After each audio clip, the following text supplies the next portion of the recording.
Miss Courtney. And welcome back to Relationship Talk with Aloys. Today's topic is... What? I can't. I don't know why you even bother throwing it over to you. I don't know why you don't know. Our topic is, how does your upbringing affect your views on marriage? That's what it is? That's what it is. So basically talking about how does how you grow up and the environment that you grow up in, how does that affect your view on marriage? Because I know for myself, I grew up with my mom and dad. You know, I'm the last of 8 children, so I grew up in a big family. And my father mostly was the breadwinner. He worked, he had his own business. My mom, you know, she used to work at the shop with him, but she was mostly a at-home mom.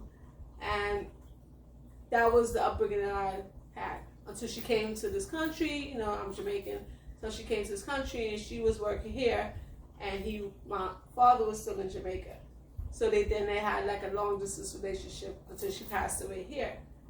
But I feel like that environment, and sometimes I really sit and think about it, I kind of, except for the stay-at-home part, like my husband has his own business, my father had his own business.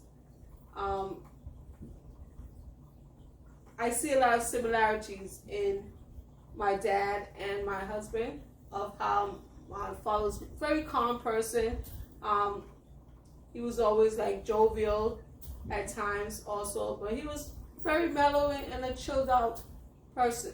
So, but he did work hard, and my husband does work hard as well. And I feel like that's some similarities from my upbringing to my relationship. What about you? Well, I grew up in a home with my mother, father, grandmother, and 2 brothers. And we had a lovely environment going on there, you know, love. And yeah, I see similarities with my wife and my mother. We're strong-minded people, strong women. And yeah, I grew up and seen the relationship that my mother, father had. Loving relationship. They used to go out. They used to dance. They used to enjoy themselves. And you know, it kind of dwindled down to us because we was forced to dance in front of them as kids, and we used to have like a trophy, whatever that was. I ain't gonna tell you. And we used to sit it there, and we used to enjoy ourselves. We used to have fun, you know, inside the home. We didn't have to really go outside. There was so much love inside. Mm-hmm. I think having both my parents at home and being with such a big family, I always viewed marriage as something that was a positive thing, that it was something of like an extended family. So I think I had a positive view on marriage based on how I grew up, and also seeing my sister being married and living with her after my parents passed away, and also seeing that my brother went and got married and had kids, and I have different siblings that got married before me, so, and they had a positive outlook on it, and they had kids and had a whole nother family. So I think that my view was always like a positive view based on how I was brought up. You know, I seen, you know, relationships come up, go down, stay together, but those things didn't affect what I wanted to do. You know, wanted to love someone, wanted to be close to someone, wanted to call someone my own. I didn't want, others running around and me choosing here and eat my cake and eat it too, and slice my Have your cake, cake and eat it slice too. my cake and eat it too, Oh and my cut to God. different people. Oh. And didn't want that, so it didn't affect my focus on She found this queen because I seen stuff going in, and She's the queen. so I'm like, you know what? I'm sorry. I can't let that, And whatever you want and you need, just pray for it. Yes. So don't let your environment Dictate. what God has for you. But what about people that like come from maybe environment like their parents got divorced and they saw all in marriage their views like it was just arguing and unhappiness, so there's like I don't want to get married. There's people like that grew up in a household that maybe their parents didn't get along and they maybe got divorced or it was an abusive relationship. They're like, you know what, based on what I've seen, and maybe a lot of people in their family relationships don't work out, so like, you know what, I'm not gonna get married. What about those people? Well, that's your choice. But like I said, you're not in their relationship. I mean, everyone has their own perspective about things, and we respect it, but I seen stuff go up, I seen stuff go down, I seen married couple argue, and that didn't affect how, I was. You understand what I'm saying? So I didn't want to argue, I didn't want to do, and I set my mind to it, prayed about it, and it worked out. So don't be a product of your environment. Don't, like, that stuff can't affect you unless you let it affect you. I agree. So there you go. And sometimes you can look at the opposite direction, like you see that all those things was unhealthy, what I saw, how I grew up, and go the total opposite way and say, I'm not going to do that. I'm not going to be that kind of person because I saw what it did to my mom or I saw what it did to my dad, and I'm not going to portray that same behavior. So some people could take a situation and go and turn it around to say, this is what not to do, and then other people take on that same behavior and say, oh, that's what I saw, so I'm going to continue doing that same thing. Like if your parents cheat on each other, then you're thinking, oh, that's how it is in relationships, I'm just going to not be faithful. So it's based on the person, I say. But I would love for everybody to take a negative situation and turn it to a positive situation. For sure. Instead of just repeating the cycle. Mm-hmm. And you can repeat that cycle too. Mm-hmm. Like, you just totally can. You just, okay, my dad was this way, this is how I want it to be. No, your dad was this way, you look at your dad, you find the good things, you find the bad things, mm-hmm. and you try to stay away from those bad things. And take on the good things. Each generation, we supposed to get better. That's right. Learn from, the mistakes that previous generations did. And they talk about it, you get it in your head, remember it, and you try to stay away. Mm-hmm. That's what being prudent is.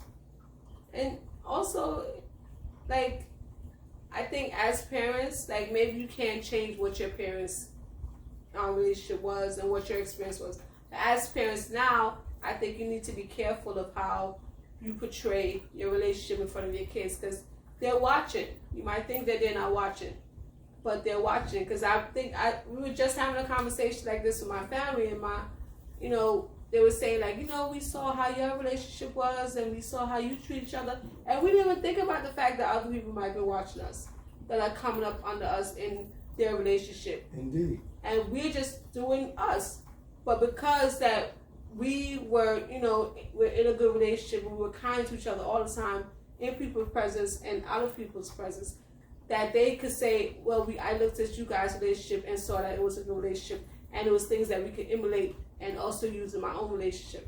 So that's something that we have to think about for those parents, that how you portray yourself in front of your kids. Like, please don't argue in front of your kids and like be put each other down in front of the children. You should not ever. You shouldn't do that anyway, but especially in the presence of your children, because they take on those same traits, they take on those same behaviors, and that same behavior they bring into their adulthood and into their relationship and into their marriage.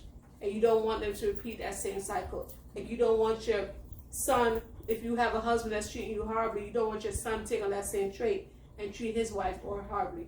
And vice versa, if the woman is not treating the husband properly, you don't want the daughter to take on that same trait, or the son to take up a wife with those same bad habits as the mother.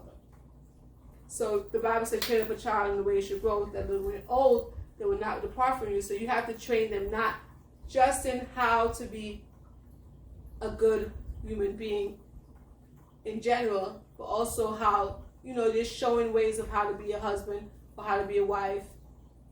So just because you're a nice guy doesn't always mean that you'll be a great husband. Or just because you're a nice woman does not always mean that you'll be a good wife. Do you agree or disagree? I agree. One thing that they do say, game recognize game. I say love recognize love, man. Like, sometimes you have to use that. You can attract,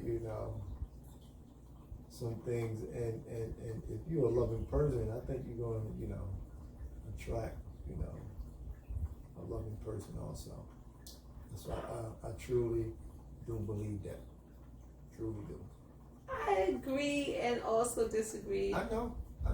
I think, yes, if we'll hope that if you're a loving person, you attract the same type of person. But some people feed on people's vulnerability. And there's some people that's out there just to be vindictive and be... I'm proud. And to like seek and devour everything that you have, just like the devil. So if you are about love and you know what love is, you're not going to be easily tricked. Yes, but there's some people that are very trusting and are unable to see people for who they are, and just trying to see the good in everybody. So there's some people that might not see that this person is just using you, or this person doesn't mean you any good, and you're just trying to give them chance after chance after chance. So that's why I kind of agree but disagree in the same. That's what I'm saying. Now, I'm not saying that. I see where she took it, but I'm not saying that, just because you're a loving person, you can't attract, a person that's. I'm not saying that. No, that's not what you're saying. Just not saying that. But I'm just saying that it doesn't mean that you always attract somebody that's also the same as you, because they have opposites attract. They say, yeah. And we're not the same person. We have a lot of things that's similar, but we're not the same person. We have certain differences that we have. So to each his own. But I do want to say that it does make, I believe it does make a difference how you view marriage, how you were brought up, how your household was, what your parents also talk about with marriage. You have some parents that, their relationship, they got single mothers or single fathers, their relationships, every relationship they're in, it doesn't work out. So they're like, you don't need a man. You could do this all by yourself. So then the woman grows up thinking, I don't need a man. My mom never had a man. She raised me by herself. She worked and she took care of me. So why do I need a man for? I have my career. So, certain mindset is instilled in the child from the parent, and vice versa with the boy and the father. So it does make a difference, but I would love for everybody to have a partner and everybody to have someone that loves them.